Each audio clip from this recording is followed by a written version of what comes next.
Mencionábamos entonces que puede que sean neuronas, por ejemplo, en la diferenciación, neuronas eh, de Purkinje, neuronas entonces, por ejemplo, motoras, neuronas sensitivas y que a su vez van a tener una diferenciación a nivel celular, es decir, una diferenciación no solamente a nivel estructural, sino que incluso funcional. Y mencionábamos lo que es la muerte celular, que mencionábamos entonces que esta muerte celular es muy diferente al proceso que se da, por ejemplo, en los adultos, donde los adultos no es una muerte celular programada realmente, sino que es una muerte celular más necrótica por un accidente, donde obviamente es muy diferente en relación, por ejemplo, en la parte de los niños. También hablábamos entonces, bueno, esta es la parte de la fase crítica del crecimiento cerebral. Es muy importante tener en cuenta entonces que a medida que va proliferando el cerebro, esto también lo vimos ayer, va creciendo a lo largo de los días. En total, el periodo de gestación de un ser humano son 280 días, que da entonces 9 meses.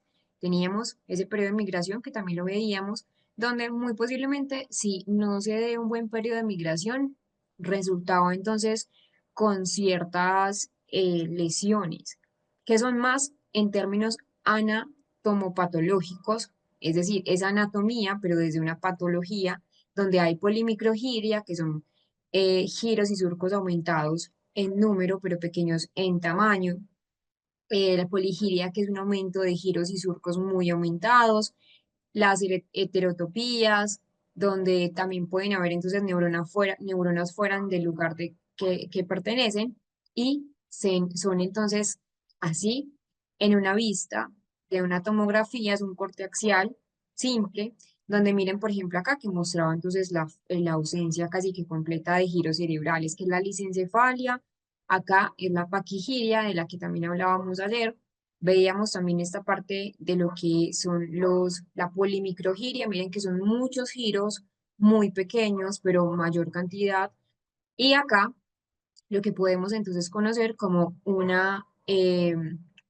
desplazamiento de los ventrículos laterales y que realmente acá haya una ausencia del cuerpo calloso. El cuerpo calloso acá debería estar.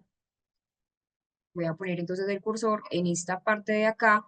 Miren, por ejemplo, acá los ventrículos laterales están desplazados y acá hay agenesia del cuerpo calloso. Es decir, hay una ausencia total del cuerpo calloso, lo que obviamente traduce o se traduce como dificultades a nivel cognitivo, a nivel motor, a nivel sensitivo, porque el cuerpo calloso sí o sí, esas fibras hemisféricas son funcionales para poder articular, para poder sincronizar ese hemisferio derecho y el hemisferio izquierdo. Y también veíamos entonces unos,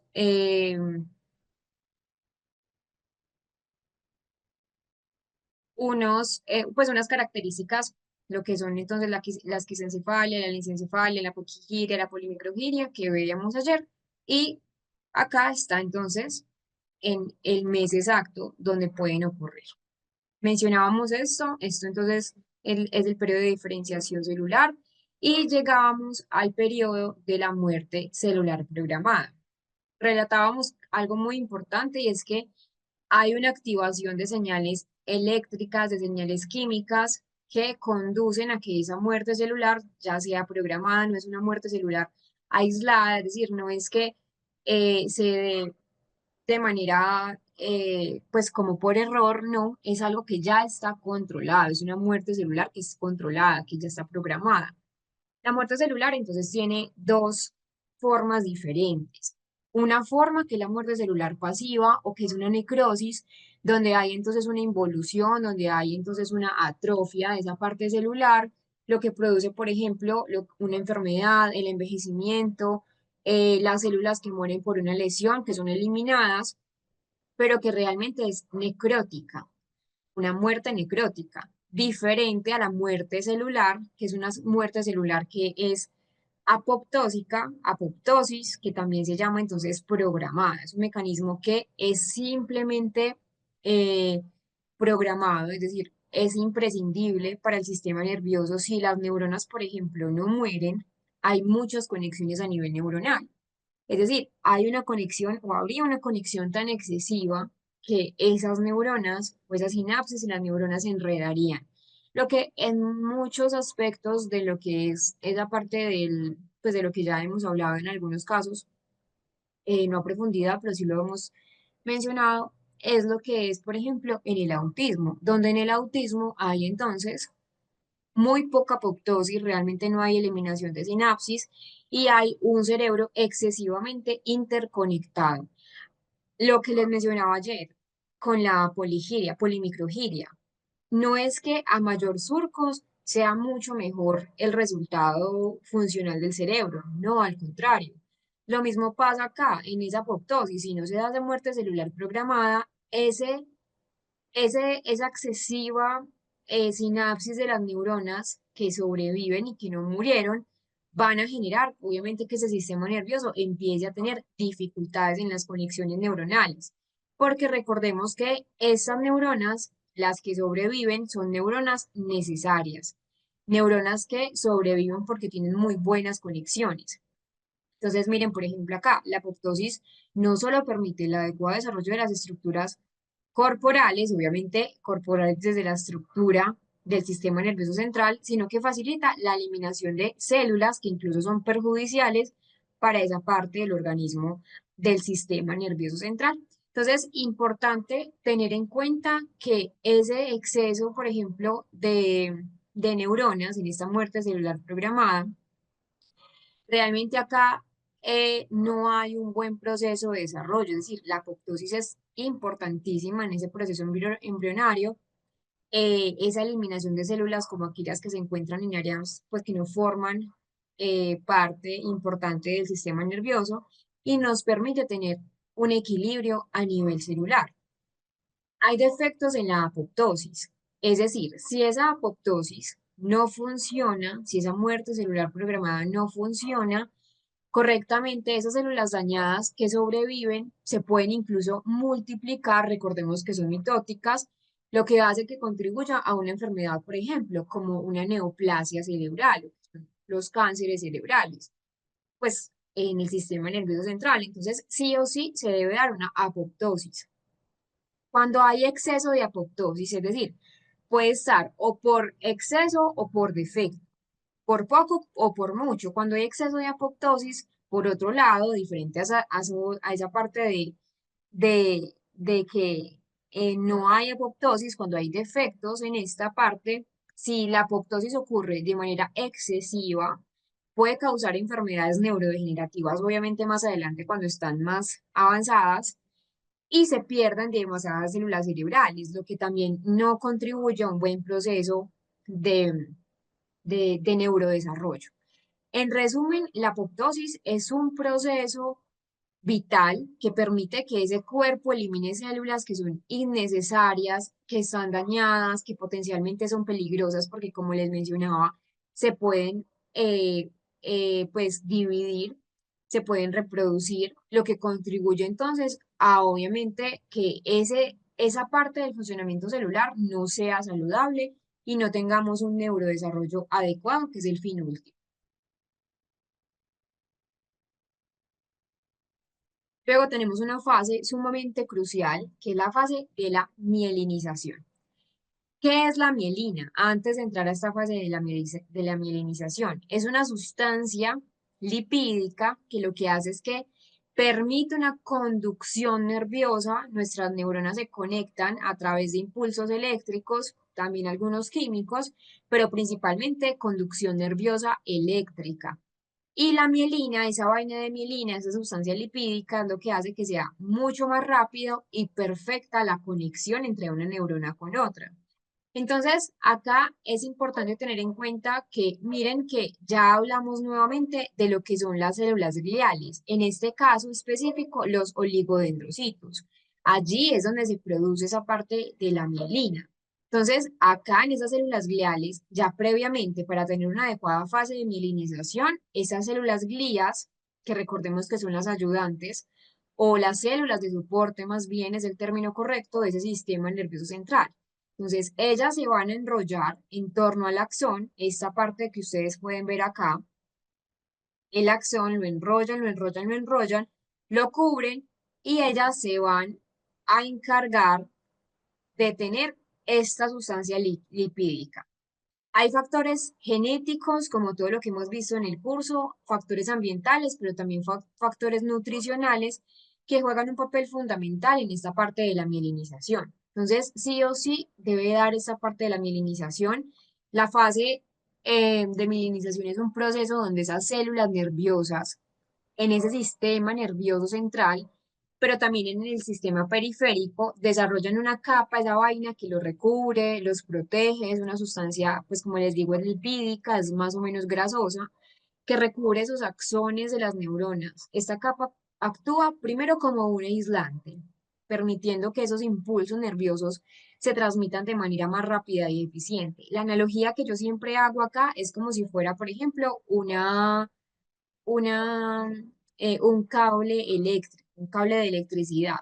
Los cables de electricidad tienen por obligación, obviamente para ser aislantes, un caucho o un plástico que los aísla. Lo mismo hace esta parte de la vaina de mielina. Aísla esa parte del axón, permitiendo que las conexiones nerviosas, esos impulsos eléctricos sean mucho más rápidos, sean mucho más eficaces.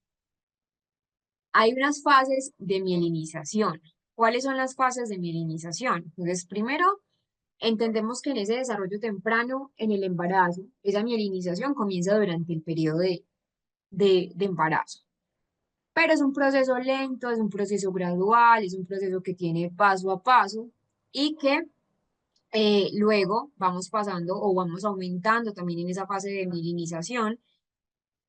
Pues en las primeras etapas de vida, esa mielinización afecta a las áreas del cerebro que controlan funciones vitales como la respiración, la circulación.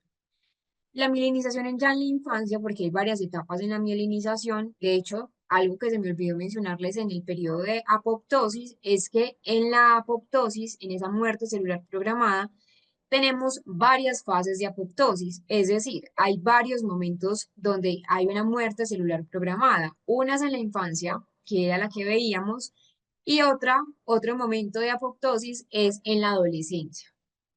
Entonces, por ejemplo, en el autismo, en esa parte de la apoptosis, solo llega a un 16% del 50% que debería estar en el adolescente. Entonces eso pasa pues como en el autismo, ¿cierto? Pero ya volviendo al tema de la mielinización, ese periodo de mielinización, pero en la infancia, a medida que el bebé va creciendo, se va desarrollando, la mielinización progresa hacia áreas mucho más complejas del cerebro. Es decir, ya no solamente entonces va a ser como en la primera parte del desarrollo temprano, que sería pues en el embarazo, sino que ya sería una mielinización en la infancia. A medida que crece, ya controla el movimiento, esa mielinización permite que tengamos mejores funciones a nivel cognitivo. Es una etapa esencial para el desarrollo motor, pero también para el desarrollo a nivel sensorial. Entonces, la mielinización es una fase que nos va a acompañar a lo largo del periodo vital de nosotros como seres humanos. Y como les mencionaba, al igual que la apoptosis, la mielinización también tiene un periodo muy importante en la adolescencia. A lo largo de la infancia y la adolescencia, las áreas del cerebro que van siendo responsables de funciones más complejas, como por ejemplo la toma de decisiones, el control de impulsos, lo que nosotros conocemos como pensamiento abstracto, continúan creciendo, continúan mielinizándose y este proceso se completa aproximadamente a los 25 años. Es decir, a los 25 años ya podríamos hablar que ese proceso de mielinización, ese proceso de conocer un poco, pues, o más bien de crecer o de refinarse esas funciones mentales superiores, en este caso las funciones ejecutivas, es donde está teniendo mayor preponderancia en la adolescencia, en este caso en la adultez temprana, 25 años aproximadamente. ¿Cuál es la importancia en general de la mielinización? Primero que nos permite una velocidad de transmisión de esos impulsos nerviosos. Recordemos que esa parte de la mielina acelera la transmisión de los impulsos eléctricos a lo largo de los axones, permite entonces una comunicación mucho más rápida y eficaz entre las neuronas. Sí o sí necesito una vaina de mielina recubriendo el axón para tener un desarrollo de habilidades motoras, habilidades cognitivas. Las áreas entonces responsables de controlar los movimientos y las habilidades intelectuales, como las conocemos, dependen de que este proceso de mielinización sea adecuado para funcionar de manera correcta.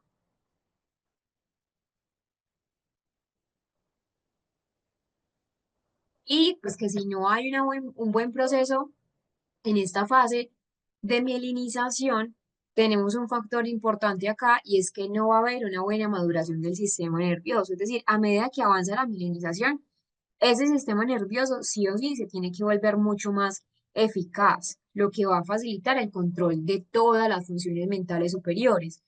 Niños que tienen entonces una inmadurez en ese sistema nervioso, posiblemente también tengan una inmadurez en ese periodo de mielinización. Realmente, para entender un poco cómo es el proceso de mielinización, la mielinización tiene unas direcciones importantes. Es decir, el proceso se da de abajo hacia arriba y de occipital a frontal. ¿Cómo entonces empieza a madurar el cerebro? De acá, de esta parte más caudal hasta la parte mucho más encefálica, que sería la parte más rostral, más arriba. Entonces, de acá, del occipital hasta lo más temporal. Este periodo entonces se da, eso es muy importante porque inicia desde ese tronco cerebral, va subiendo entonces del tronco cerebral hasta las áreas más corticales. Esta parte sería lo subcortical, debajo de la corteza. Sube hasta llegar a la corteza del occipital, del polo occipital, hasta lo más complejo, que sería esa parte del frontal, perdón. Asimismo, comienza con el lóbulo occipital y luego va hacia los lóbulos temporales y frontales. Hay que tener en cuenta que entre las áreas de mielinización tardía se encuentra el lóbulo frontal, como les mencionaba.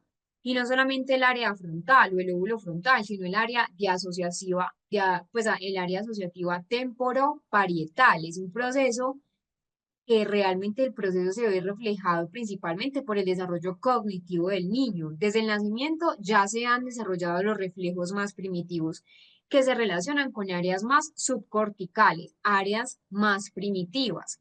Y al final de este proceso se desarrollan lo que son las funciones ejecutivas que se van a relacionar con el lóbulo frontal.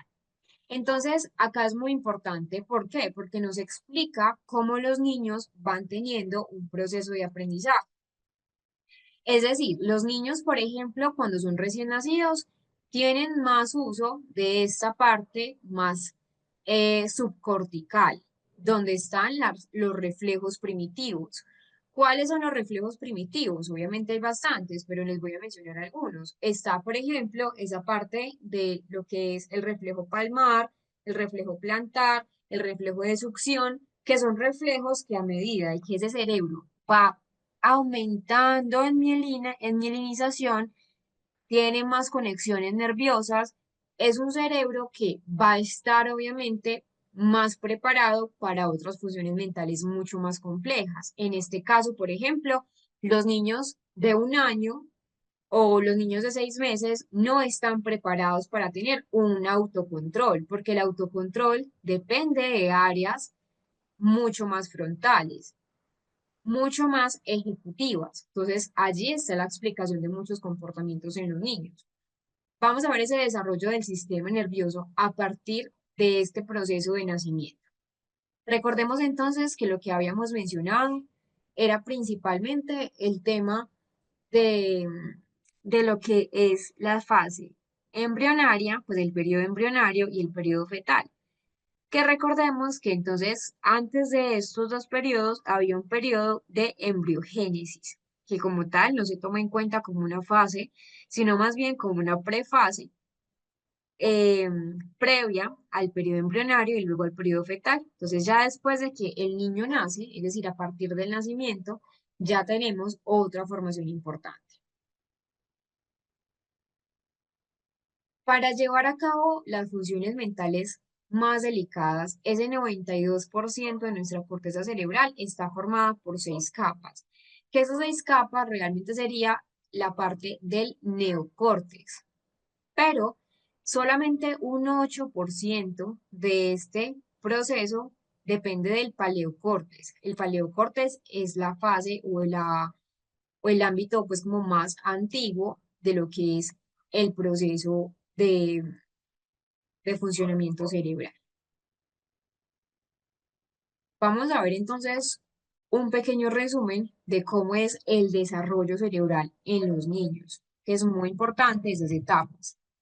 Entonces, al igual que ayer, tenemos entonces la misma dinámica. Cuando ya ustedes hayan terminado de analizar el video, me comentan para poder continuar con la explicación. Entonces, ese metabolismo cerebral es mucho más activo que ese metabolismo en el adulto, pues comparándolo con el adulto, ya sabemos que es mucho más dinámico ese proceso cerebral. Em, Importante, entonces, tener en cuenta que el oxígeno que consume, por ejemplo, un niño recién nacido utiliza el 60% del aporte total de oxígeno que tienen para atender sus necesidades completamente metabólicas, pero en el adulto es mucho menor. En el adulto solo empleamos un 18 a un 20% de la energía total, es decir, de ese consumo de oxígeno. Y nuevamente volvemos al tema que también hablábamos de hacer, ese consumo de glucosa. Es el cerebro quien necesita glucosa, necesita energía, las neuronas no producen glucosa por sí mismas y necesitamos entonces para un buen proceso vital, para un buen proceso de neurodesarrollo, metabolizar esa parte de la glucosa, trabajar con oxígeno. Entonces, después del nacimiento, ese cerebro continúa con un crecimiento exponencial, un crecimiento que es muy rápido. Y por eso entonces el cerebro necesita ese gasto calórico, ese gasto incluso de oxígeno para poder mantener sus necesidades, atender sus necesidades. Es consecuencia entonces del desarrollo de procesos dendríticos como los que vimos y de ese proceso también de la mielinización en las vías nerviosas para poder crecer. La complejización de la corteza cerebral se va a correlacionar con el desarrollo de conductas cognitivamente mucho más estructuradas, más elaboradas.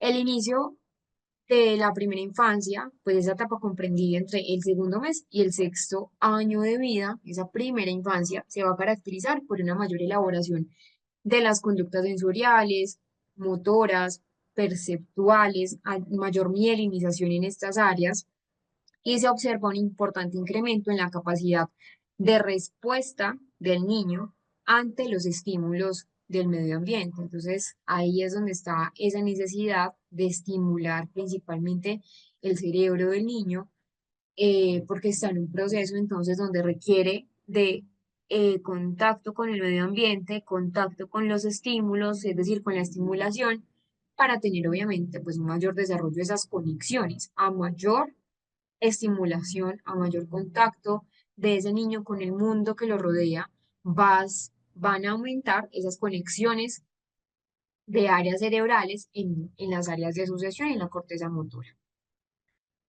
Entonces, desde el momento de nacimiento, solamente unas pocas áreas están completamente mielinizadas. Entonces, son los centros del tallo cerebral que hablábamos ahora que controlan los reflejos primitivos, que se llaman así porque realmente lo que hacen es tener un control de la corteza, de la parte subcortical.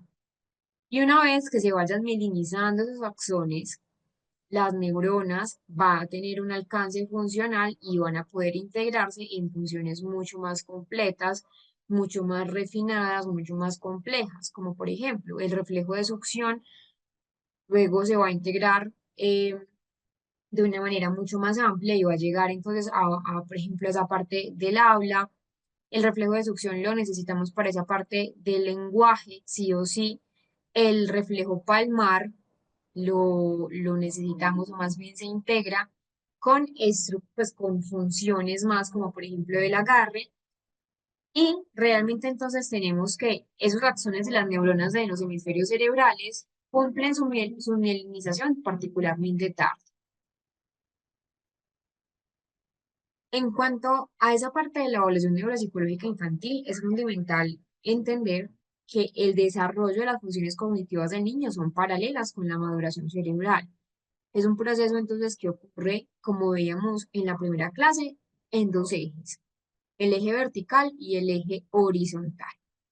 Entonces, ese proceso de maduración cerebral sigue un eje vertical, iniciándose en qué? En las estructuras más subcorticales, luego con estructuras corticales y dentro de esa corteza mantiene una dirección horizontal, haciéndola entonces de las zonas primarias y prosiguiendo a las regiones mucho más corticales de asociación.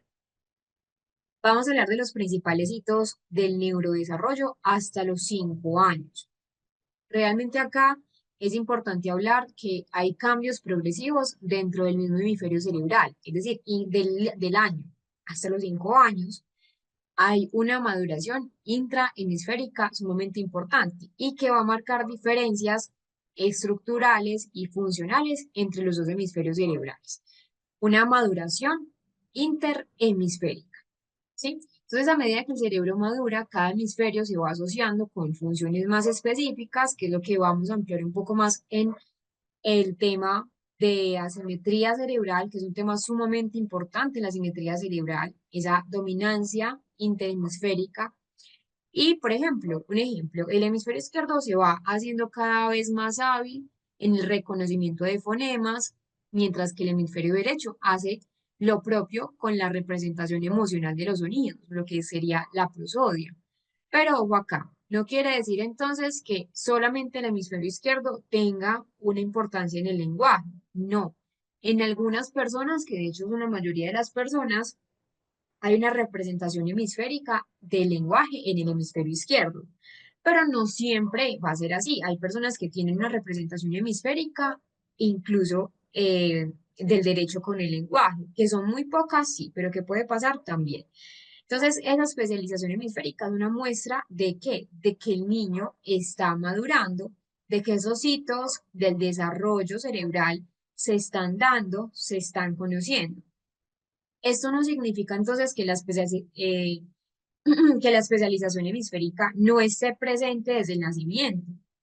Digamos que en menor medida sí, pero desde el nacimiento ya existe un pequeño aspecto de asimetría cerebral, estructural y un poco funcional, aunque obviamente pues esta maduración se va a acentuar mucho más cuando el niño va creciendo. Entonces, recordemos que para que existan principales hitos del desarrollo cerebral, que son los que vamos entonces a entrar a explicar, desde el nacimiento hasta la sexta semana, hasta los 3 meses, el niño sí o sí necesita una madurez interhemisférica que se va a relacionar con el desarrollo de esas vías nerviosas que van a estar integradas por lo que es el cuerpo calloso, que realmente pues el cuerpo calloso lo que hace es facilitar esa comunicación entre áreas de asociación entre los dos hemisferios. De hecho, pues más adelante igual lo vamos a ver, pero cuando hablamos de una mielinización del cuerpo calloso, se extiende con la edad del niño y se asocia a un mejor funcionamiento cognitivo. Estas son las edades. Entonces, desde el nacimiento, desde la sexta semana, desde los 3 meses, 6 meses, 9 meses, 12 meses, 24 meses, 36, 5 años y bueno, esta parte es la edad adulta. Pero vamos a centrarnos entonces en estas fases importantes. Hay muchos hitos del desarrollo hasta los 5 años, es un periodo crucial en que ocurren em, transformaciones significativas en la vida del niño. De hecho, vamos a ver incluso que, por ejemplo, de la sexta semana a los 6 meses o incluso de los 3 meses a los 6 meses, hay un cambio significativo en la mielinización que veíamos entonces ahora y en las funciones sociales, intelectuales y en las funciones visuales y motoras. Entonces, entender un poco estas fases, entender un poco estos periodos es crucial para entender esas transformaciones significativas en el niño del nacimiento a los 12 meses, hay unos cambios significativos. Entonces nos vamos a centrar principalmente en esta parte de acá. Desde el primer año, en el primer año los bebés atraviesan una etapa de grandes cambios que especialmente está en el ámbito físico, ¿cierto? Al principio sus movimientos son limitados, pero a medida que van pasando los meses, van pasando las semanas, empiezan a ganar un control sobre su propio cuerpo, lo que sería, por ejemplo, el control cefálico, que es importante tenerlo presente. Y cognitivamente también tienen un desarrollo, aunque obviamente pues, es mucho más importante el desarrollo motor en los primeros años.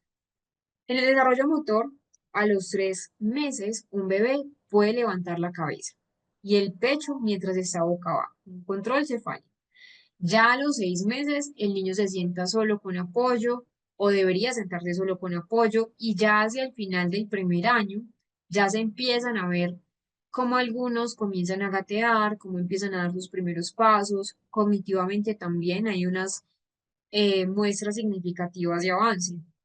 Por ejemplo, los bebés ya muestran un interés por los demás, pues por las personas conocidas, por los objetos, por los otros niños, ya empiezan a reconocer esas caras familiares, entonces ya empiezan a mostrar que hay un avance significativo en lo que es la memoria, porque ya empiezan a asociar el rostro con las figuras que siempre están. No va, por ejemplo, a los bebés a reconocer quién es la mamá y el papá, porque esto obviamente va a depender de otras áreas importantes.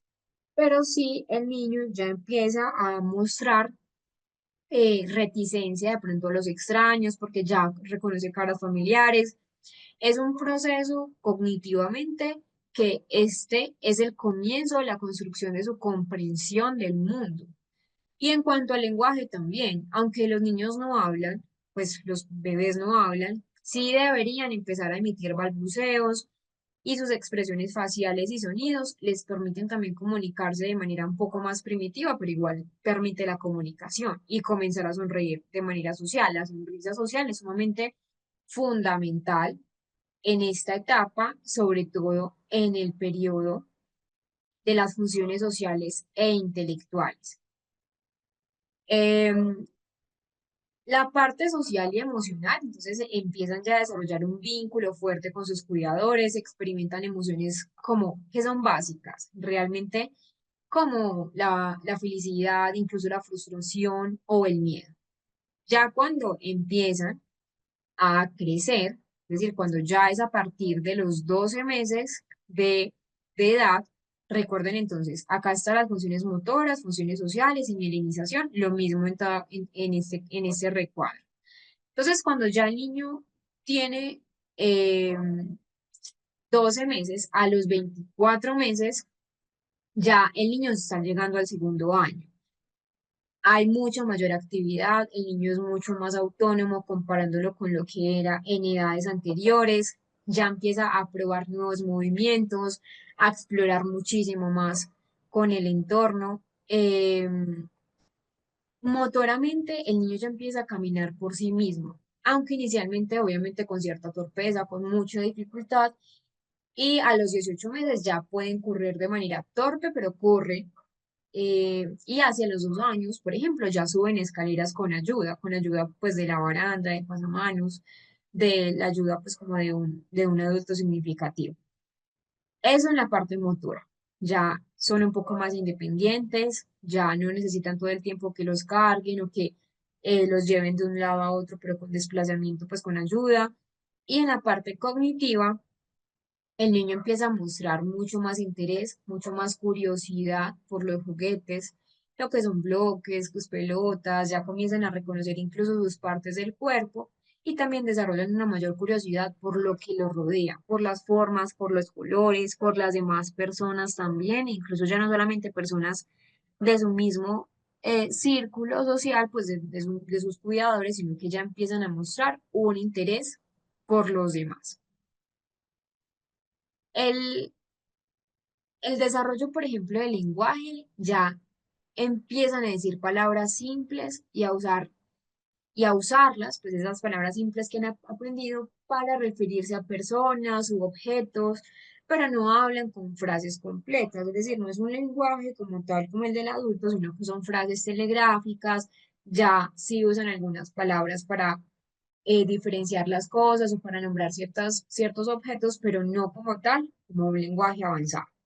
Ya hay un comienzo de la comprensión y algo importantísimo acá en este periodo de los 12 a los 24 años es que, bueno, y no solamente eso tiene que ver con la parte del lenguaje, sino la parte intelectual. Ya el niño empieza a entender órdenes sencillas. Eso a los 24 meses. Ya obedece órdenes sencillas, pero ¿por qué? Porque ya comprende el lenguaje. La comprensión del lenguaje permite un seguimiento de instrucciones. Y en la parte más emocional o la parte más social, los niños ya empiezan a mostrar un apego mucho más claro por ciertas personas, por ciertos objetos, ya son más independientes, ya no solamente experimentan felicidad o frustración o miedo, sino que ya pueden tener o experimentar una emoción mucho más compleja, más elaborada, experimentar ansiedad por separación, por ejemplo, cuando sus cuidadores no están, sus emociones ya son mucho más complejas y empiezan a mostrar incluso celos o frustración, que realmente, pues nosotros tenemos emociones primarias, que realmente pues es la teoría de King de 1980, y es pues como el modelo taxonómico de las emociones, donde nosotros tenemos primero unas emociones primarias que siguen siendo primarias, pero que cuando se van complejizando, que cuando nosotros vamos madurando mucho más en edad, esas emociones se van haciendo mucho más amplias. Ya cuando el niño, por ejemplo, tiene de 2 a 3 años, acá ya hay un aumento significativo de la mielinización, las funciones mentales ya van aumentando, entonces ya hace mucho más preguntas porque el lenguaje debería estar mucho más avanzado, ya juega con otros niños, ya incluso esa parte de la copia de círculos o la copia pues de figuras ya me da a mí un indicio de que hay una mejor capacidad motora fina o que apenas se está empezando a refinar. Es un periodo de los 2 a los 3 años de transición entre un niño pequeño y un niño preescolar. Aquí los niños ya comienzan a ganar más habilidades sociales, cognitivas. En el desarrollo motor son mucho más coordinados, corren, saltan, trepan con mayor destreza, a diferencia, por ejemplo, de los 12 meses, donde los niños, perdón, a diferencia de los 12 a 24 meses, donde los niños eran obviamente mucho más torpes a nivel motor. Ya aquí el niño tiene un control de su motricidad, ya puede entonces, como les mencionaba, dibujar líneas, construir torres con bloques y cognitivamente los niños, eh, obviamente, pues deben tener una comprensión mucho más clara de lo que son los conceptos como el ya, el no, ya comprenden esos conceptos que de pronto en edades anteriores quizás eran difíciles para ellos, pero a esa edad sus juegos empiezan a ser mucho más imaginativos, ya empiezan a jugar juntos, aunque pues el juego paralelo, digamos que jugar con otros niños e interactuar directamente, sigue siendo bastante común. Y en el lenguaje, como ya hay una mayor, o debería haber una mayor comprensión de algunas frases, de algunos fonemas, ya integran mucho mejor lo que son las frases complejas, ya tienen un vocabulario en expansión. Por ejemplo, a la edad de 2 años, el niño ya debería tener un repertorio de lenguaje de aproximadamente 50 palabras. Obviamente, pues 50 palabras que son simples. Agua, jugo, dormir, ir al baño, pues baño o tengo ganas de orinar, sencillas. Y ya luego empiezan entonces a tener un vocabulario en expansión, que ya el niño entonces no solamente dice cosas aisladas, sino que ya dice su nombre, su edad, empiezan a formular preguntas, ya son mucho más claros, por ejemplo, a la hora de pedir algo. Y hay algo fundamental y es que en la parte social y emocional, ya hay un apego mucho más claros por personas y objetos. Entonces ya empiezan sí o sí a rechazar, por ejemplo, extraños o personas que no están dentro de su esquema, por ejemplo, de apego o esquema de personas que han visto, se sienten mucho más independientes, sí, pero también experimentan ansiedad por separación. Esto incluso los va a acompañar hasta los 3 años. Aunque hay algo importante acá y es que en el área social y emocional ya hay una experiencia de emociones como la vergüenza, como el orgullo, ya empiezan a compartir, aunque a veces cierta dificultad, ya no son niños de pronto tan egoístas como al principio y ya juegan de manera cooperativa. Algo importante, por ejemplo, de los 2 a los 3 años es que ya inician, por ejemplo, esa parte del sentido de la identidad.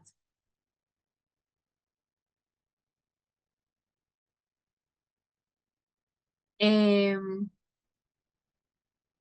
Sí, influye muchísimo, muchísimo, muchísimo. Esa parte que nos preguntan, que se influye mucho su retraso del lenguaje en un menor de 5 años, cuando los padres son muy sobreprotectores o apegados, sí, porque no le permite explorar. Y no solamente es el desarrollo pues del lenguaje, sino también el desarrollo de la identidad. Ya, por ejemplo, cuando el niño, eso era pues a la edad de 2 a 3 años. Ya hablando en otros términos, cuando ya a los 5 años, de los 3 a los 5 años, ese desarrollo entre los 3 y 5 años es probablemente el más visible en términos de ganancia de habilidades tanto sociales como cognitivas.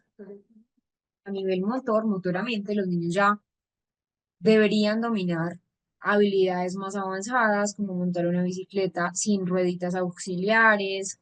eh, Obviamente, pues también en relación a la pregunta que me hacían, depende mucho, por ejemplo, de la independencia que los padres le permitan dar a los niños.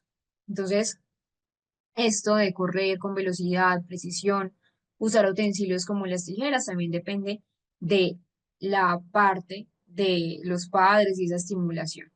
Cognitivamente ya empiezan a comprender conceptos abstractos como los colores, como los tamaños, como las cantidades, ya son capaces, por ejemplo, de resolver problemas que son simples y mostrar una mejor memoria. En el lenguaje, sí o sí, sus operaciones se vuelven mucho más complejas, ya mantienen conversaciones más fluidas, ya a los 5 años el lenguaje debería estar, incluso un lenguaje elaborado, un lenguaje estructurado, un vocabulario que crece rápidamente y se vuelve mucho más preciso.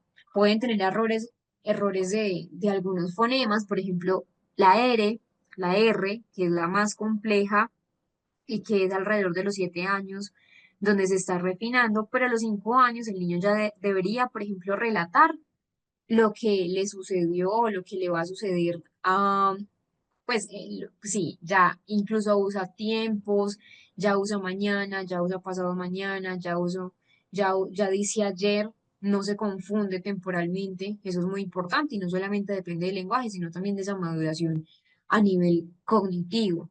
Y a nivel social y emocional ya muestran un mayor interés por esas relaciones con otros niños, ya eh, puede hacer amigos, ya logra participar en juegos cooperativos, incluso experimenta sentimientos como la empatía. La teoría de la mente en esta etapa del neurodesarrollo va en aumento. La teoría de la mente entonces permite a los niños también que tengan un sentido menos egocéntrico de los aspectos. Hay una formación de la autoestima, comienzan a desarrollarse entonces en esta etapa muchos otros elementos del autoconcepto y realmente es que a través del tiempo, a través de esos primeros años, como le menciono, de los 0 años, pues desde el nacimiento hasta los 5 años, el niño se desarrolla de manera integral. Es decir, cada hito que alcanza es una piedra angular que lo que va a hacer es que les va a permitir afrontar los desafíos, las experiencias en los años venideros. Entonces, como educadores que sé que hay acá, como cuidadores, como padres, como maestros, como médicos, pues el papel fundamental es apoyar ese desarrollo dándoles un entorno seguro, un entorno que es estimulante, un entorno amoroso, que fomente obviamente un crecimiento en todas esas áreas.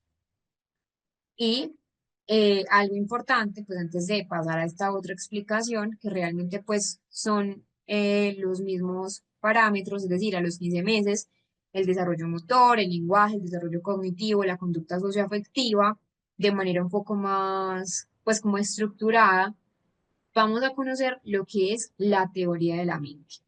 Antes de entrar a ese desarrollo neuropsicológico, que es sumamente importante, quiero que conozcamos un poco lo que es o para qué es la teoría de la mente, que también depende de ese desarrollo neuropsicológico, pero sobre todo que tiene que ver con el tema que estábamos trabajando, el desarrollo socioemocional de los niños. Entonces les voy a mostrar un experimento de lo que es la teoría de la mente y vamos a poder comparar cómo entonces la teoría de la mente, por ejemplo, en un niño de 5 años, ya está mucho más elaborado en relación o en comparación de un niño de 3 años. A los 3 años, la teoría de la mente todavía no está elaborada. Entonces, para ese desarrollo neuropsicológico, debemos entender que son procesos asociados al crecimiento tanto de la estructura, de la función del cerebro y que también directamente se va a vincular con lo que es la parte conductual. Ese desarrollo neuropsicológico se define entonces como un proceso, realmente pues es un proceso que depende de lo que ya veíamos ahora, de lo que es la migración, la mielinización, esa proliferación, pues esa parte de la ontogenia del sistema nervioso, que permite que el cerebro crezca en función, que el cerebro crezca en estructura también y que esté directamente relacionado con la conducta. Se produce como una consecuencia de una dotación tanto genética, que previamente nosotros venimos al mundo con una carga genética, ayer hablábamos entonces como nosotros tenemos carga genética de papá, de mamá, y que también es a través de la experiencia que nosotros, es decir, la experiencia es el ambiente, la estimulación, que nosotros vamos teniendo pues un crecimiento en estructura y en función cerebral.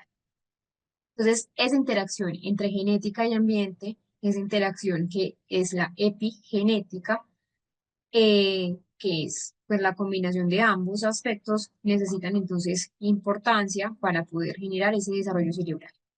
Para entender ese desarrollo, debemos entender algunas premisas. Ni el crecimiento del cerebro es lineal, ni tampoco lo es el desarrollo cognitivo.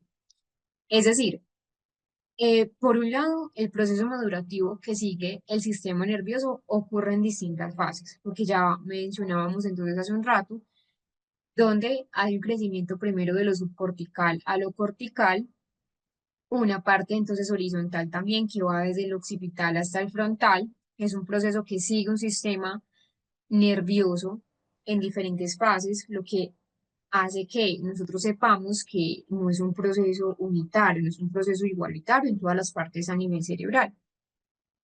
A medida que se van formando las estructuras cerebrales, se van formando o se va formando ese desarrollo neuropsicológico y por otro lado ese desarrollo cognitivo, como les menciono, no es lineal porque existen periodos críticos muy diferentes según la función que se vaya adquiriendo. Los periodos críticos o más bien esos saltos evolutivos son los que se definen como unas ventanas en el desarrollo, son ventanas temporales, se abren eh, muy corto en el tiempo, es decir, son como especies de ventanas que lo que hacen es abrirse y cerrarse en un momento específico en la infancia para el desarrollo y el máximo potencial de crecimiento y aprendizaje.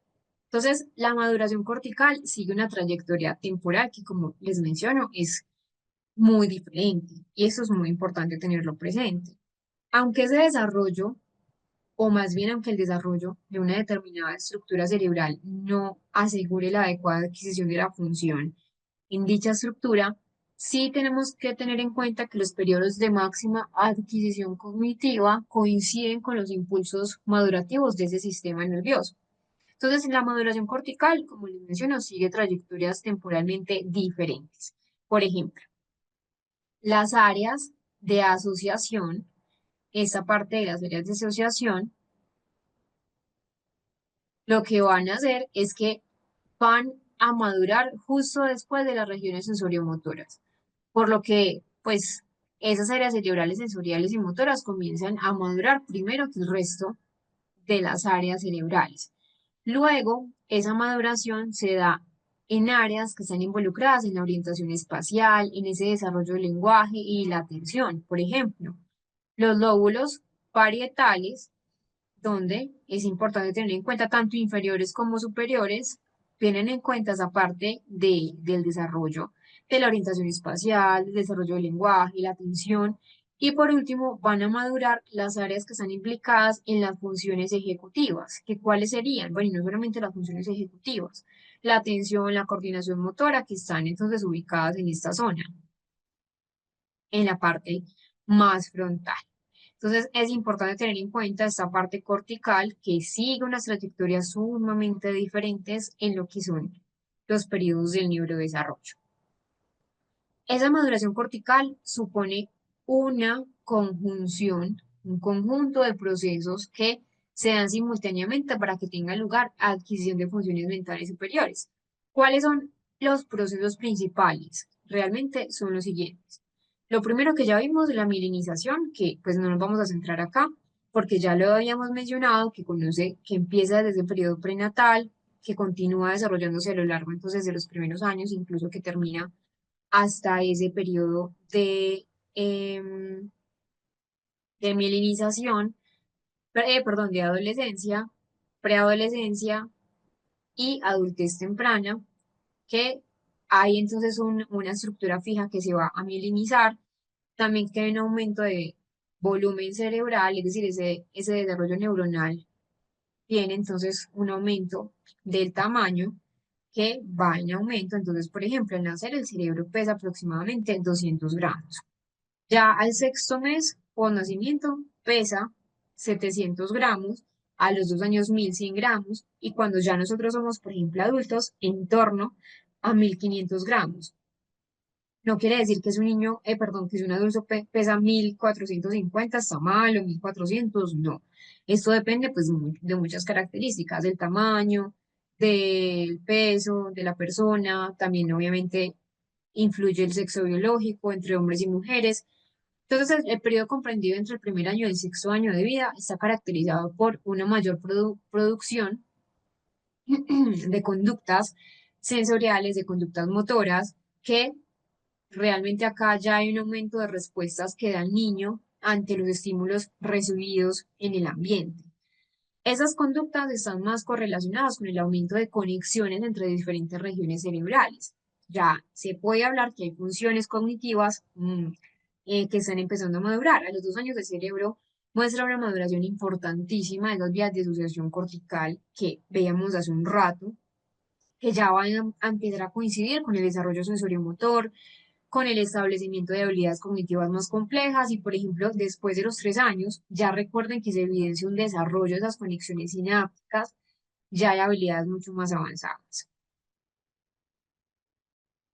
Para entender esa ontogenia de algunas funciones cerebrales, entonces vamos a ir al descanso en este momento para que no quede corto el tema y volvemos entonces dentro de unos minutos para volver a continuar con la temática.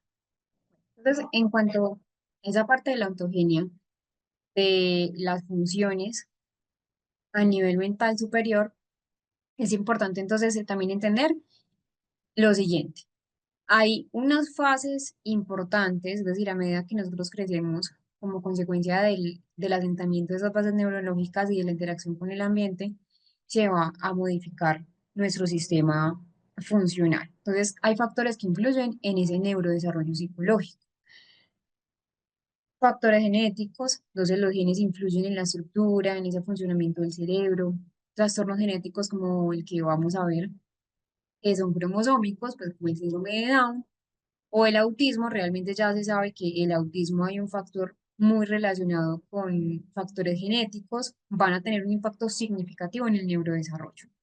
La nutrición también, una buena nutrición es esencial para ese desarrollo cerebral.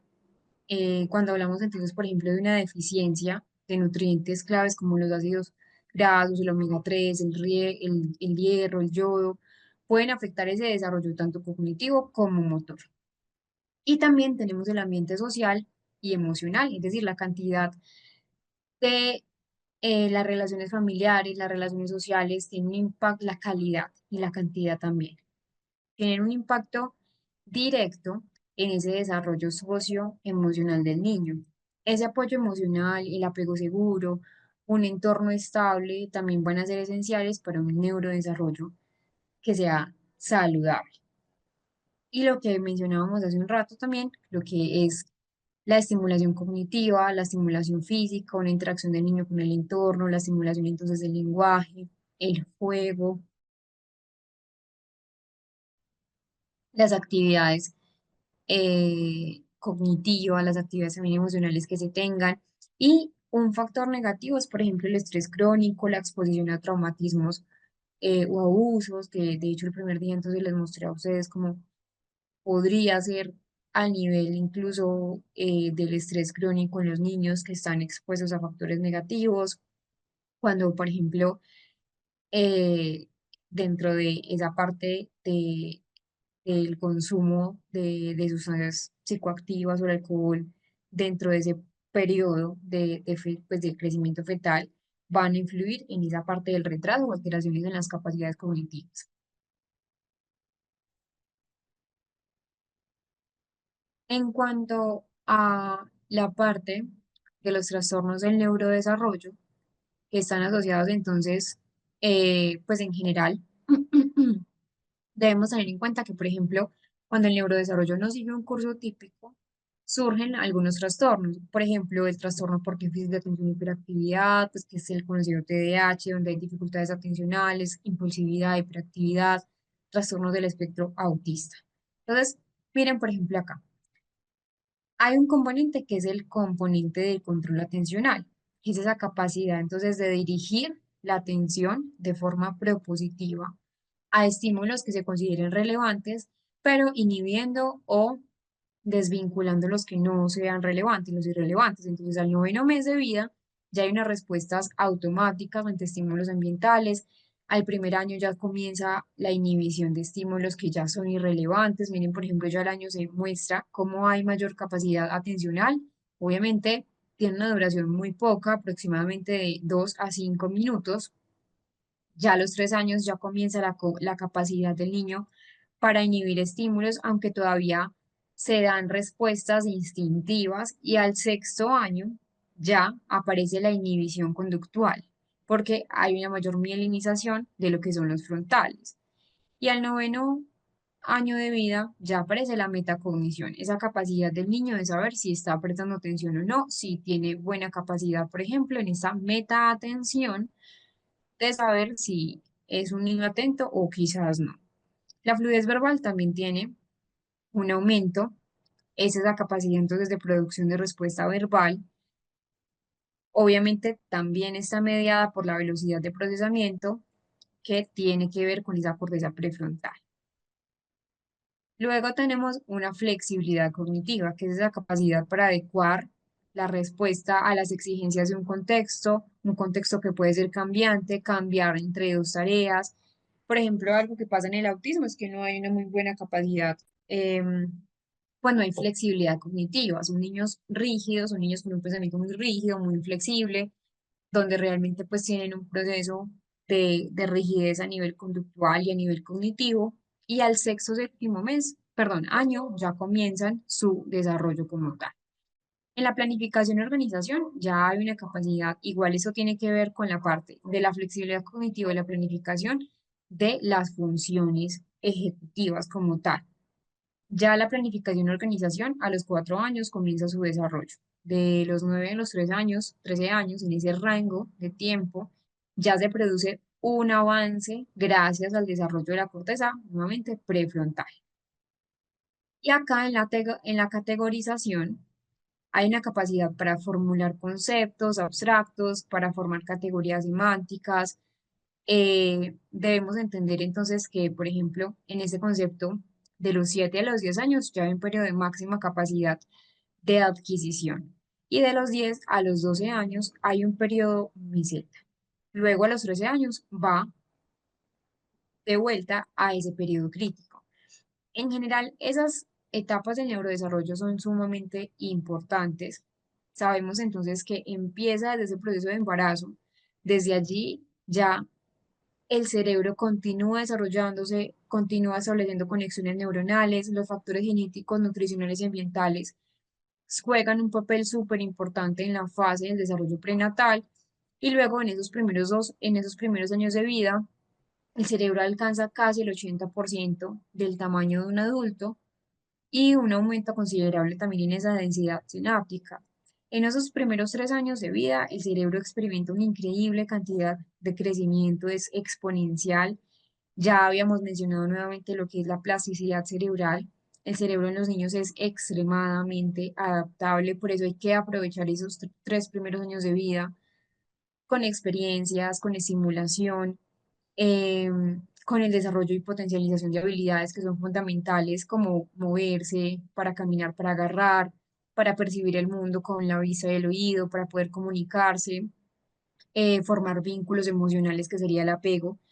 Y ya en la infancia temprana, que es de los 3 a los 6 años, ya los niños comienzan a mostrar un desarrollo mucho más avanzado. Entonces, en la cognición ya habíamos visto que empieza a volverse mucho más organizado, ya desarrolla habilidades para resolver problemas, para recordar, para comprender conceptos simples, la imaginación, el juego simbólico es muy importante acá y el lenguaje, es decir, el vocabulario de los 3 a 6 años crece de manera exponencial y ya hay mayor estructura gramatical, ya hay una conciencia sintáctica de las frases, ya se van perfeccionando, regula las emociones. De los 6 a los 12 años hay habilidades cognitivas mucho más complejas, como lo que veíamos allí.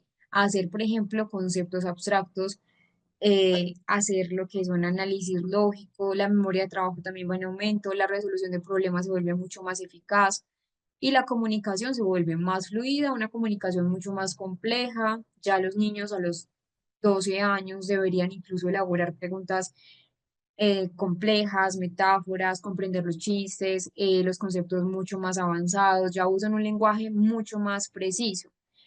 Y ya al final de los 12 años, y obviamente hay un incremento de ese desarrollo emocional, y es que los niños ya interactúan con su entorno social, con su entorno educativo, ya hay una comprensión también de ellos mismos, una autoconciencia, un concepto mucho mayor de lo que es la identidad.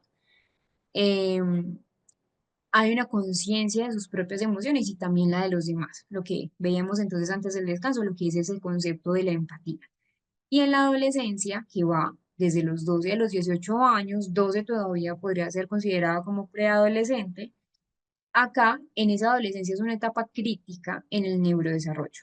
Es decir, acá, incluso en un niño, pues ya sería un adolescente de 18 años o un adulto joven en muchos casos, ya está formada muchas características a nivel del funcionamiento cerebral, pero también hay cambios cerebrales, hay cambios psicológicos, aunque el cerebro sigue desarrollándose durante esta etapa, especialmente en áreas relacionadas como esa parte del control ejecutivo, la toma de decisiones. Muchos de los cambios estructurales y funcionales que ocurran durante la adolescencia van a impactar las capacidades a lo largo de nuestra vida. Entonces, los adolescentes, por ejemplo, en ese desarrollo cognitivo, comienzan a pensar de manera más abstracta, a planificar a largo plazo, ya entonces están buscando, si están, por ejemplo, en el colegio y tienen 17 años, 18 años, ya están buscando qué van a estudiar en la universidad, ya empiezan a pensar a futuro, pero ya no es solamente un ideal, pues un pensamiento eh, lejano, sino que ya sí hay una estructura realmente. Hay habilidad para tomar decisiones, ya entiende más los pasos, ya está más influenciado también por esos factores emocionales. Es decir, el desarrollo cognitivo no es solamente un desarrollo cognitivo, es decir, no solamente saber pensar o saber planificar, no. El desarrollo cognitivo tiene que ver con la capacidad de tomar decisiones adecuadas. Y el desarrollo emocional permite que esa identidad se establezca con mucha más firmeza, es decir, que esos adolescentes experimentan una mayor independencia, obviamente ya esa interacción con los compañeros se vuelve mucho más sólida, como ya también en la adolescencia hay una marcada eh, identidad, ya, por ejemplo, se empiezan a relacionar mucho más con adolescentes o personas que estén más vinculados con sus gustos, entonces ya esa parte se solidifica mucho más. Bueno, ahí terminaríamos el tema uno y el tema 2. Ya vamos a ver de ese módulo número uno lo que es el tema 3.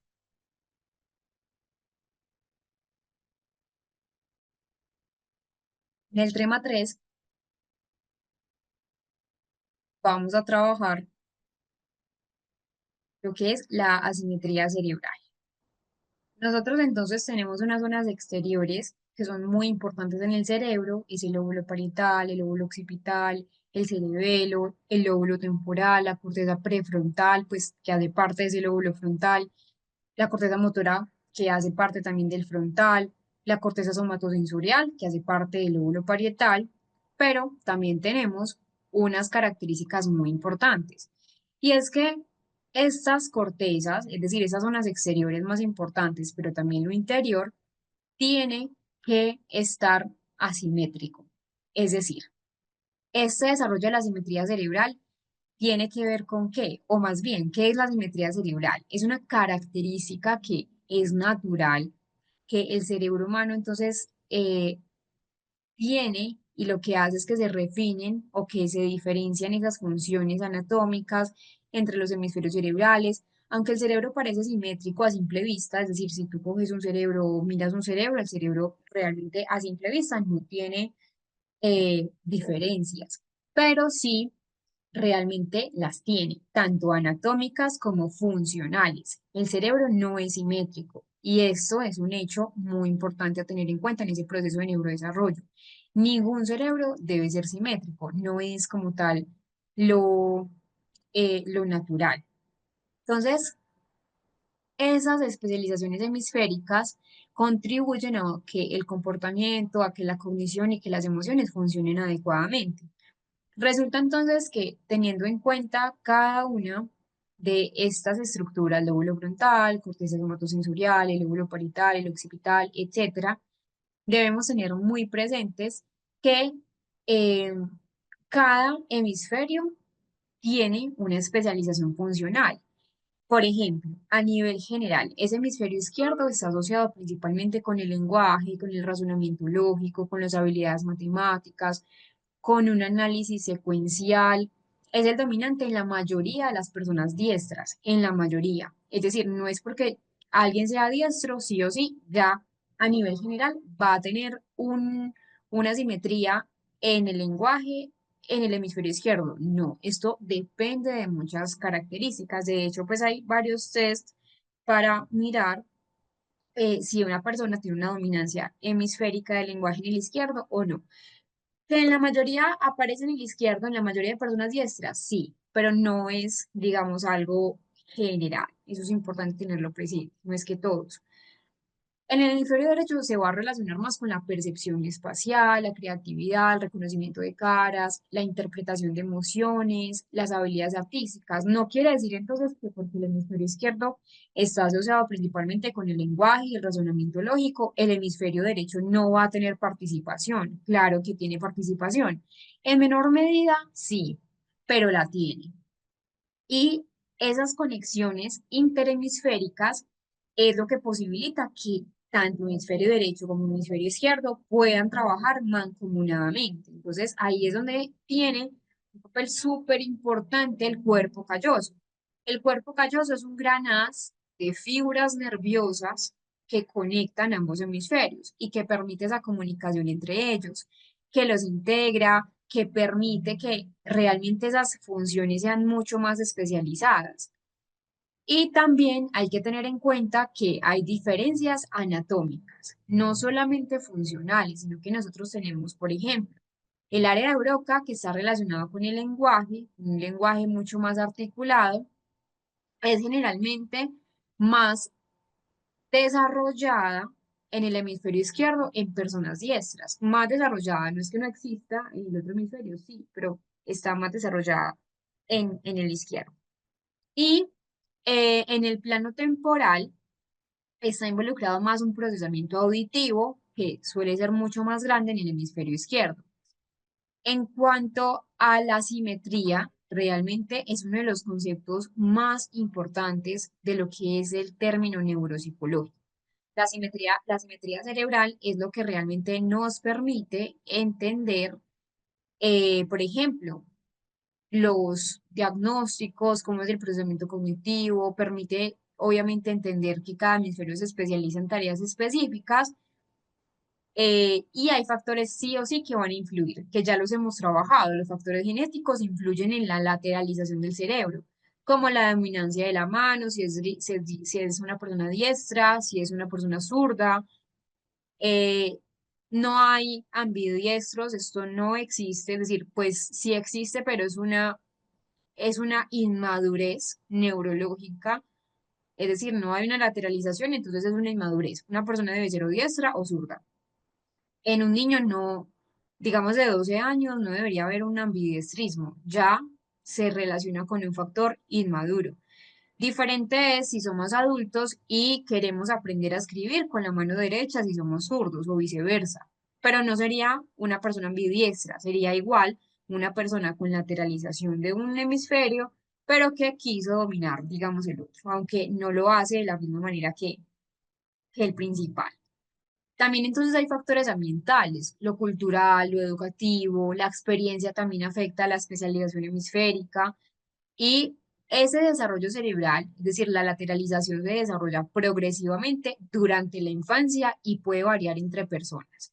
Hay muchos trastornos que están relacionados, por ejemplo, con alteraciones de esa asimetría cerebral. Por ejemplo, dislexia, que hay diferencias en la lateralización del lenguaje, el trastorno del espectro autista también, donde hay una conectividad interhemisférica diferente. Y bueno, en otros trastornos, pues que es la esquizofrenia, que puede haber una reducción de esa simetría anatómica y funcional. Les voy a mandar entonces un video complementario de lo que sería la asimetría cerebral.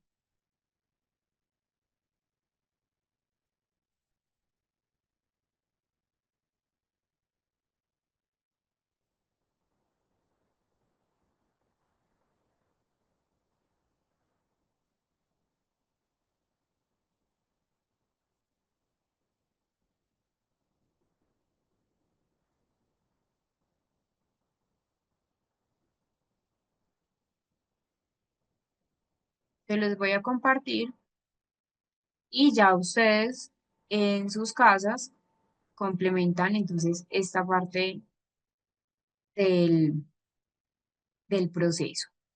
Ese es un video que realmente les va a complementar lo que sería esa parte de las asimetrías cerebrales, el desarrollo cerebral, que ya lo veíamos hace un rato. Recuerden que sí o sí debe haber una lateralización hemisférica. Cuando tenemos un niño que tiene, por ejemplo, ya 13 años, pues, un preadolescente que tiene 13 años y sigue escribiendo con ambas manos, es decir, primero una mano, después con otra mano, ya hablaríamos de una inmadurez cerebral. Entonces, eh, uno, uno de los conceptos fundamentales que les digo es la simetría cerebral para todo, para el lenguaje, para la memoria, para las habilidades espaciales. En general, todas las formas de cognición se van a estar asociando a factores derechos o izquierdos y sí o sí debemos entender que en condiciones normales la actividad cognitiva tiene una organización cerebral asimétrica. El cerebro sí o sí debe ser asimétrico por naturaleza. Importante, entonces, lo siguiente, ¿qué es una especialización? Son diferencias en la especialización de las funciones de los dos hemisferios cerebrales. Resulta que cuando nosotros venimos hay una equipotencialidad funcional en ambos hemisferios, es decir, no hay como tal un desarrollo completo de la simetría cerebral. Podríamos hablar de una equipotencialidad, donde cuando nacemos esos hemisferios apenas están, recordemos, mielinizándose, por eso el tema de la mielinización, de la proliferación y la ontogenia del sistema nervioso, necesitamos verlo sí o sí para poder entender esos aspectos como las asimetrías cerebrales, entre otras funciones. Entonces venimos al mundo con equipotencialidad, es decir, Ambos cerebros, perdón, ambos hemisferios tienen la misma potencialidad. Y ya cuando nosotros vamos creciendo, vamos aumentando en tamaño del cerebro, en función, ya llega la lateralización cerebral. Es decir, que esos dos hemisferios tienen la misma, perdón, tienen diferente potencia en la relación funcional. Entonces ahí es donde venga, por ejemplo, esa lateralización lingüística lateralizada en el hemisferio em, izquierdo. Entonces, esa parte de las bases biológicas de la simetría cerebral, es decir, la simetría cerebral es una diferencia estructural, también funcional entre esos hemisferios, es un fenómeno que juega un papel fundamental en la especialización de funciones y pues hay bases biológicas de la simetría cerebral. Desde la etapa fetal se empiezan a observar diferencias ya entre los hemisferios cerebrales, de manera incipiente, pero ya se logran desarrollar algunos. Por ejemplo, hay diferencias anatómicas que sí o sí se deben dar. Nosotros tenemos varios tipos de asimetría cerebral: funcional, anatómica, asimetrías visuales, asimetrías auditivas, y realmente acá esas bases biológicas, por ejemplo, hay diferencias anatómicas que, como les mencionaba, en el plano temporal está relacionado con el lenguaje, como les había mencionado, suele ser mucho más grande en el hemisferio izquierdo en la mayoría de personas. También hay diferencias en el tamaño y en la forma del surco lateral, pues que también es conocido como cisura de Silvio, pero se llama surco lateral. Distribución neuronal también es una base biológica de la simetría cerebral, donde hay una mayor densidad neuronal en el hemisferio izquierdo, nuevamente en áreas del lenguaje. Sí, soy muy reiterativa con eso y es que hay que tener claro que no porque uno sea zurdo o sea diestro, va a tener, por ejemplo, una simetría cerebral. En relación a la pregunta, perdón, es que simetría cerebral, pues no, no es que uno sea zurdo y ya el lenguaje está en el derecho, o sea, diestro, el lenguaje está en el izquierdo, no, hay que mirar muchas características. Bueno, en relación a esto, por ejemplo, donde los niños tienen una escritura eh, con la izquierda, por ejemplo, o con la derecha, pero corten las tijeras, pues usen las tijeras o cuchillos con la mano izquierda. Eso se llama, es que nosotros no somos completamente diestros o completamente zurdos. Hay varios tipos de diferenciación de asimetría. Entonces, hay zurdos completos, zurdos incompletos, diestros incompletos, diestros completos, que realmente pues las pruebas neuropsicológicas ayudan a saber si realmente esto es así. Entonces, en general, esa distribución neuronal se ha encontrado una mayor densidad neuronal en el hemisferio izquierdo, como les había mencionado, pero también la neurotransmisión y la conectividad, es decir, existen diferencias en la conectividad entre los hemisferios, que influencian funciones especializadas como el lenguaje en el hemisferio izquierdo, el procesamiento espacial en el hemisferio derecho. También hay un desarrollo de la simetría cerebral, es decir, en la etapa prenatal, las diferencias en el crecimiento de los hemisferios aparecen desde la gestación. Ya durante los primeros años de vida, desde esa infancia, se consolidan especializaciones funcionales como el lenguaje en el hemisferio izquierdo, y en la adolescencia y en la adultez, esa plasticidad cerebral permite la adaptación y el refinamiento de funciones, aunque las asimetrías ya están bien establecidas. Igual siguen siendo factores que influyen: genética, ambiente de aprendizaje o ambiente de estimulación, y patologías y trastornos como las condiciones que hablábamos en la dislexia, en el TDAH, que están relacionadas con alteraciones en la lateralización cerebral. Esto es muy importante tenerlo presente. Miren, por ejemplo, acá, lo que les estaba mencionando. La asimetría cerebral no solo incluye las asimetrías hemisféricas, también otras estructuras cerebrales, como por ejemplo el cerebelo, que tienen una simetría. Miren, por ejemplo, acá, esta parte también del plano temporal. Y las asimetrías no son funcionales solamente, sino que también se encuentran asimetrías anatómicas. donde está la simetría entonces del plano temporal que habíamos hablado y otras áreas cerebrales relacionadas con el lenguaje. ¿Cómo son las asimetrías neuroanatómicas? Entonces, desde el descubrimiento de ese primer paciente afásico, pues eso ya es más historia, igual se los voy a ir relatando, nosotros tenemos asimetrías neuroanatómicas, que realmente a través de esa resonancia magnética es donde nosotros las podemos ratificar. ¿Cómo son las asimetrías estructurales principales? O más bien, ¿cuáles son? Primero tenemos una asimetría en el telencéfalo. Ustedes recuerdan cuando estábamos hablando en la clase de ayer que tenemos una, pues una división de ese tubo neural, una vesiculización, luego la primera estructura que sale es el telencéfalo, luego el prosencéfalo, romboencéfalo, etcétera. De este telencéfalo es donde sale esta parte de los hemisferios cerebrales y el cuerpo calloso. Entonces, tenemos la primera estructura que es el telencéfalo, ¿sí? Donde tenemos entonces eh, una simetría, por ejemplo, en el planum temporal, que es una región del lóbulo temporal que se llama planum temporale, en la región temporal, vinculada con el procesamiento sí o sí de lo que es nuestro lenguaje. Suele ser más grande en el izquierdo, especialmente, como les digo, en personas diestras. Hay otra simetría cerebral estructural, es decir, neuroanatómicamente diferente, que es el surco lateral. En la mayoría de las personas, ese surco lateral, esa cisura de Silvio, que la cisura de Silvio entonces sería pues la parte más, más, más lateral, es esta parte de acá, se las voy a mostrar, esta, esta es la central, el surco central, y esta es la lateral o cisura de Silvio, que también pues recibe ese nombre. Y pues como les mencioné, la mayoría de las personas es más largo, es menos inclinado en el hemisferio izquierdo, relacionado con pues, con la dominancia del lenguaje. El lóbulo frontal también tiene sus diferencias. Por ejemplo, el giro frontal inferior es generalmente más grande en el hemisferio izquierdo, lo que está asociado más con el lenguaje, con la planificación de tipo motor, pero en el lóbulo occipital también podemos ver asimetrías estructurales.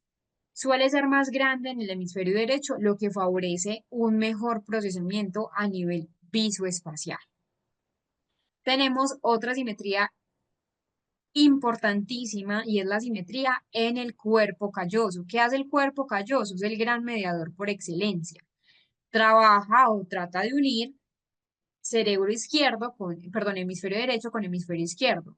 El cuerpo calloso tiene unas estructuras. Esta es la rodilla, este es el cuerpo del cuerpo calloso. El cuerpo calloso es todo lo que ustedes ven aquí pues en puntos amarillos, y el esplenio. El esplenio en la parte más, la rodilla es lo más anterior, el rostrum también, rostrum, rodilla, esplenio, entonces lo más anterior, lo más posterior de el cuerpo calloso. Realmente, bueno, eso, la primera simetría del cuerpo calloso. Lo segundo era simetría en la sustancia blanca y la conectividad.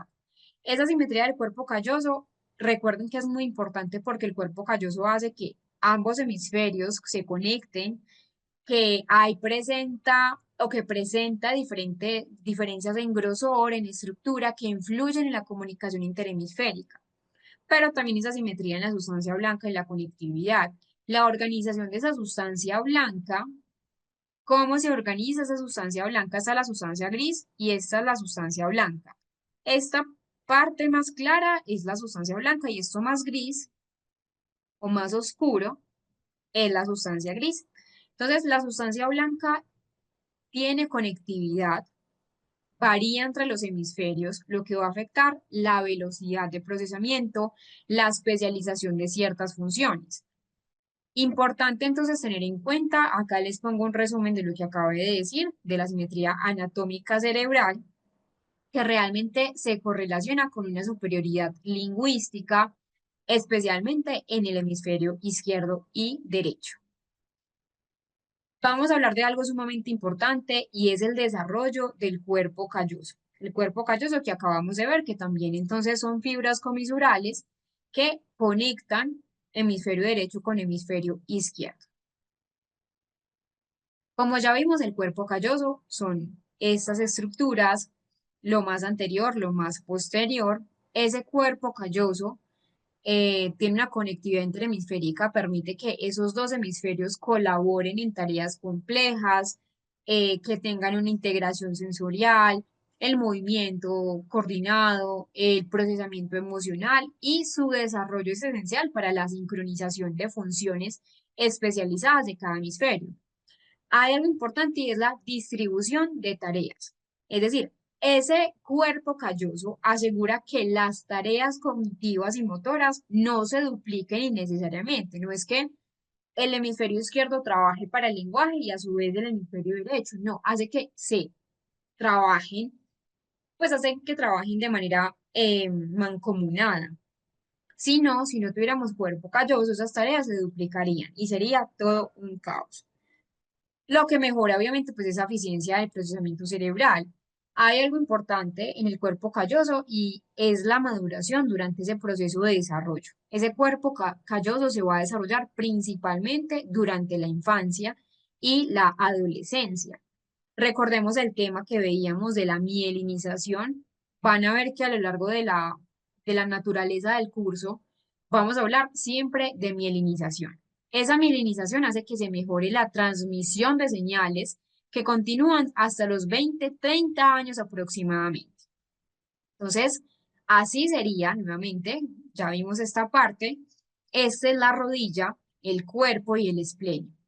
Son comisuras o haces de fibras nerviosas que se interconectan. El cuerpo calloso entonces representa la comisura más grande del sistema nervioso central y sí o sí su grado de desarrollo se correlaciona con la evolución de la corteza cerebral. ¿Cuáles son, en relación a este, cuáles son las implicaciones funcionales de las asimetrías neuroanatómicas? El lenguaje, que ya sabemos el hemisferio izquierdo en la mayoría de las personas, procesamiento visoespacial, donde tiene una predominancia en el hemisferio derecho, y las funciones emocionales. El hemisferio derecho está mucho más involucrado en la percepción de la regulación de las emociones. ¿Cuáles son algunos factores que por acá también veía una pregunta que sí, que Andrea nos pregunta, no sé si esta pregunta va con el tema, pero ¿qué tanto influye la alimentación en la simetría cerebral? Andrea, tu pregunta es maravillosa porque realmente sí. Los factores que se relacionan también con esa parte de las asimetrías es primero la genética, desarrollo prenatal, ahí es donde viene la alimentación. Entonces, influencias hormonales, influencias, por ejemplo, de la madre, factores ambientales allí, entonces la experiencia, en cuanto a la experiencia está también la alimentación, la estimulación y el aprendizaje y la alimentación que modifican esa especialización en los hemisferios. Si tengo un niño, por ejemplo, que está en un periodo de, de malnutrición, es un niño que no va a tener obviamente una buena mielinización, recordemos lo que veíamos hace un rato y que no va a poder tener un adecuado desarrollo del cuerpo calloso, que sí o sí necesita de un consumo de glucosa, de un consumo de oxígeno para poder desarrollarse bien. El cuerpo calloso empieza su mielinización hasta el final del periodo fetal, pero empieza a crecer durante la infancia y va a culminar su desarrollo entre los 7 y 10 años de edad. Su función básica es que integrar esa actividad de los hemisferios cerebrales.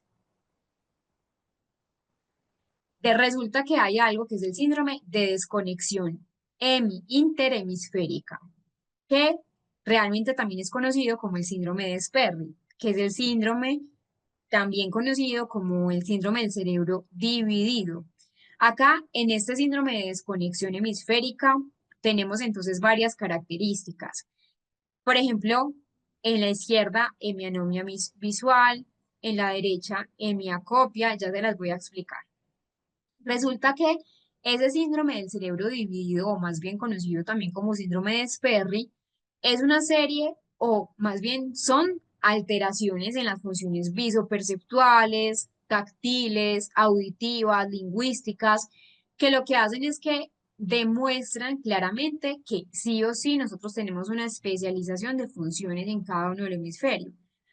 Al quedar incomunicados los dos hemisferios entre sí, esos hemisferios cerebrales se comportan de una manera independiente, pero la información presenta, pues la información que se presenta en un hemisferio o no, no es procesada por el otro. Por ejemplo, si un objeto lo toma una persona, es decir, lo coge una persona, lo explora táctilmente con la mano izquierda, que recordemos que algo muy importante en el cerebro es que nosotros tenemos una una función de cruzada, es decir, mi cuerpo derecho es controlado por mi hemisferio izquierdo. Entonces, acá tenemos que tener en cuenta algo y es que eh, si yo tengo, pues si yo cojo algo con mi mano izquierda, es procesado por mi hemisferio derecho, no puede ser denominado verbalmente por mi parte izquierda, es decir, no puede ser denominado verbal porque ahí sería lo que les mencionaba acá, una hemianomia, una hemianomia. No se puede nombrar, ya que esta función se va a asociar con la actividad del hemisferio izquierdo. Igualmente pasa con un olor percibido por la fosa nasal derecha, que proyecta al hemisferio derecho. No puede ser identificado verbalmente. Sería una hemianomia olfativa, que sería entonces, bueno, acá no lo, dice acá, hemianomia olfativa derecho. Y así sucesivamente para cada una de las funciones. Alexia, apraxia, agrafia, inatención o heminatención, heminegligencia, que también es otro nombre.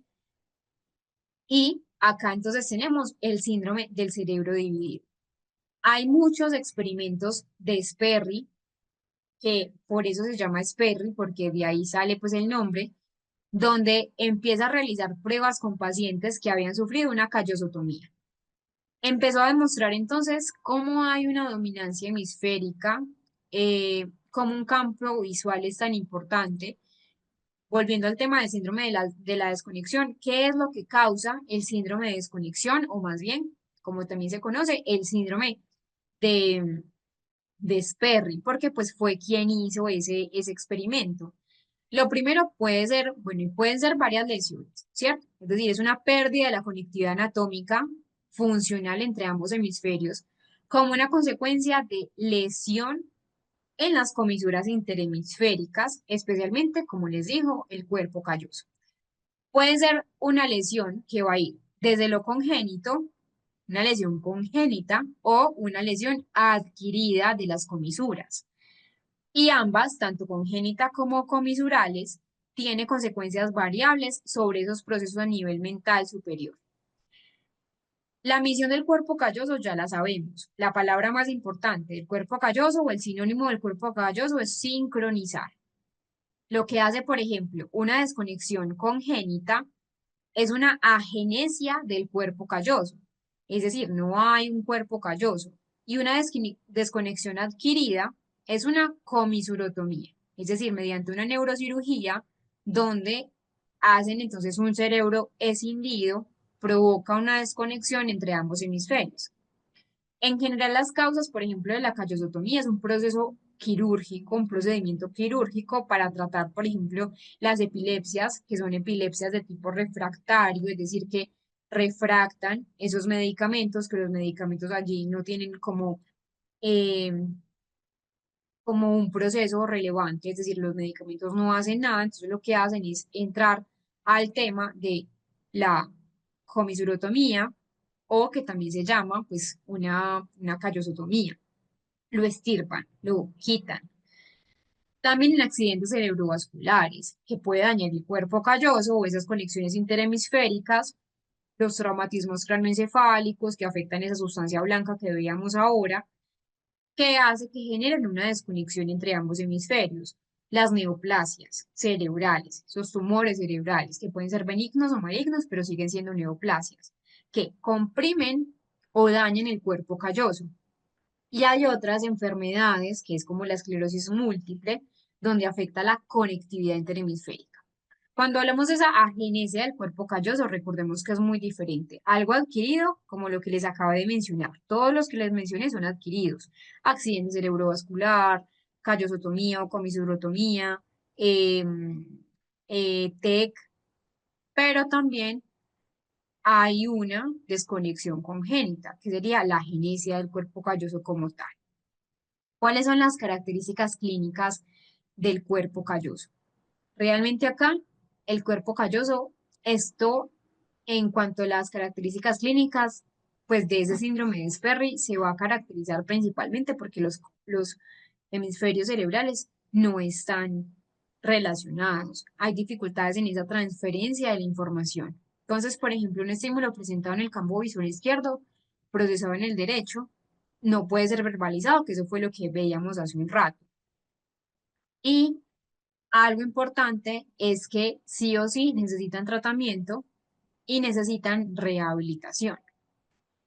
Terapia ocupacional, fisioterapia para mejorar la coordinación motora, la independencia funcional, la rehabilitación neuropsicológica, que lo que permite es optimizar el uso de estrategias compensatorias por esa pérdida funcional del cuerpo calloso y un manejo clínico en casos, por ejemplo, como les digo, de epilepsias.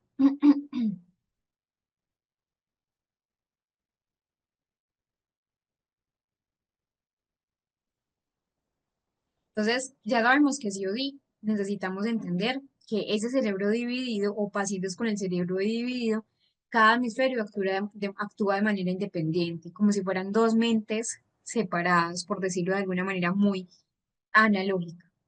Em, También hay alteraciones cognitivas y del lenguaje. Entonces, alexia, sinagrafia, anomia táctil, dificultades en la transferencia de la información, pero pues no me voy a tener tanto allí porque digamos que esta parte de la alexia, de la calculia, es un poco más relacionada con una desconexión adquirida, pues es un tema más neuropsicológico, pero de adultos, que realmente pues en este momento nos interesa es la parte congénita del cuerpo calloso, la agenesia del cuerpo calloso.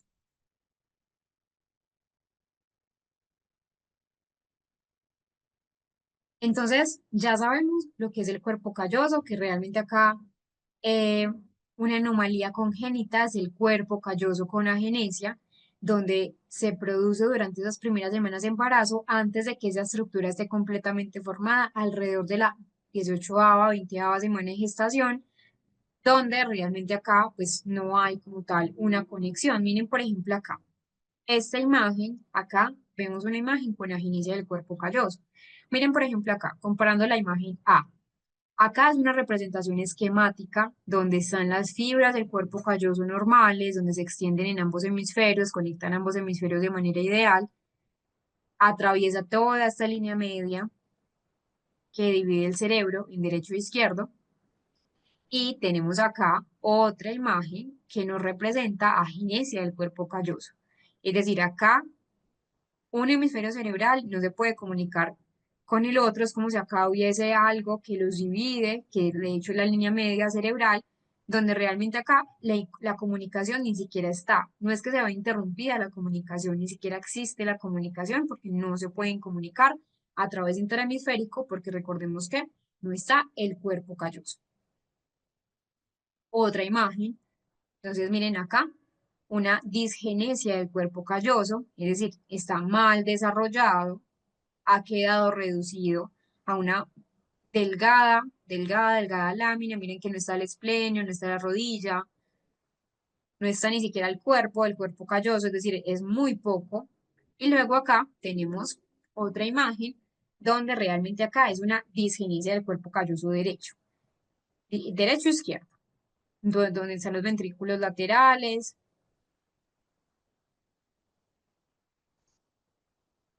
Otra imagen, miren acá, entonces es un corte sagital, así se debería ver el cuerpo calloso.